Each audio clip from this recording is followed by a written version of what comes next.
নমস্কার। যেসব ব্যক্তির হাঁটুর যন্ত্রণা বা কোমরের যন্ত্রণা হচ্ছে তাদের জন্য আজকে ঘরোয়া কয়েকটি টিপস বলছি। তার মধ্যে প্রথম যেটা হচ্ছে আদা সঁট নেবেন 100 গ্রাম।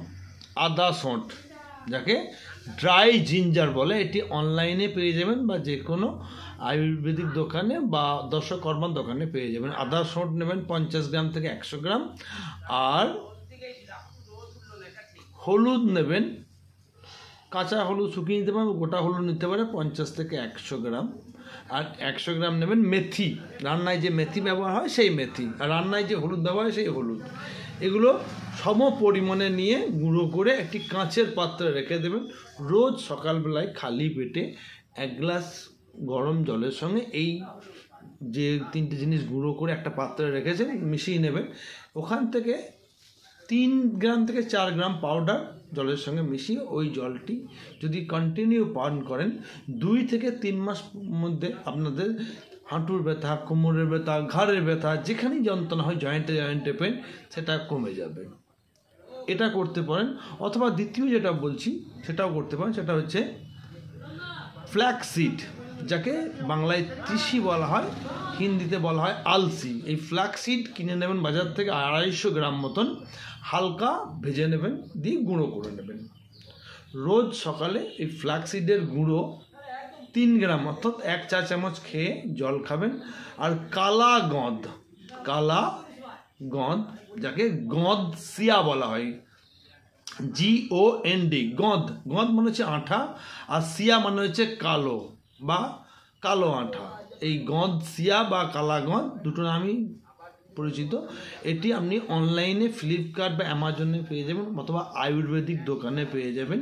এটা কিনে নেবেন, কিনে নিয়ে এটা একটা গাছের আঠা, এটা হচ্ছে আবনুস গাছের আঠা, একে কালাগঁদ নামে পরিচিত। এটা গুঁড়ো করে রেখে দেবেন। রোজ টিফিন করার পর 1/2 গ্রাম, রাতে খাবার পর 1/2 গ্রাম। এটা যদি কন্টিনিউ করতে থাকেন, এটা 15 থেকে 20 দিনের মধ্যে আপনার কোমর ব্যথা, হাঁটুর ব্যথা, ঘাড়ের ব্যথা, পায়ের ঝিনঝিন, রগে টান ধরা, এগুলো সবই কিন্তু কমে যাবে। দ্বিতীয় যেটা করতে পারেন, আপনি ক্যাস্টর অয়েল নেবেন আর বা পুরনো ঘি নেবেন 2 ফোঁটা মতো, আর একটা ক্যাস্টরের পাতা অর্থাৎ ভ্যারান্ডা গাছের পাতার মধ্যে লাগিয়ে দিয়ে হালকা গরম করে যেখানে ব্যথা সেখানে লাগালে অনেক সময় ব্যথা আস্তে আস্তে কমে যায়। আর একটা তেল আপনারা বানিয়ে নিতে পারেন ঘরেতেই। 100 গ্রাম মতন ক্যাস্টর অয়েল অথবা তিলের তেল নিতে পারেন বা সর্ষের তেল নিতে পারেন। তার মধ্যে আদা সঁট দেবেন 10 গ্রাম, আর মেথি দেবেন 10 গ্রাম। ধুঁতরা গাছের একটা ফল, তার পাকা ফল, তা ভেঙে তার বীজটা দিয়ে দেবেন।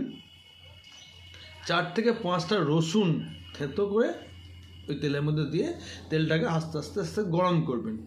গরম করে তেলটা যখন ঠান্ডা হয়ে যাবে নামিয়ে নেবেন। নামিয়ে নিয়ে ছেঁকে একটি কাঁচের বোতলে ভরবেন এবং তার মধ্যে 2 থেকে 3 গ্রাম মতন কর্পূর, ভীমসেনী কর্পূর হলে ভালো হয়, নাহলে একটু ভালো কর্পূর দেবেন, কর্পূর বা ক্যাম্ফর যাকে বলে, মিশিয়ে দিয়ে তেলটাকে নাড়াবেন, নাড়িয়ে রেখে দেবেন। এটাকে হালকা করে মালিশ করলে আস্তে আস্তে ব্যথাটাতেও উপশম হবে। সবাই সুস্থ থাকুন, ভালো থাকুন, এই কামনাই করব। প্রত্যেকটি ভিডিও যেগুলো বানানো হয় আমার চ্যানেল থেকে, সেগুলো সবই শিক্ষামূলক। ব্যবহার করার আগে একজন ডাক্তারের সঙ্গে কনসাল্ট করে তবেই ব্যবহার করবেন। সবাই সুস্থ থাকুন, ভালো থাকুন, নমস্কার।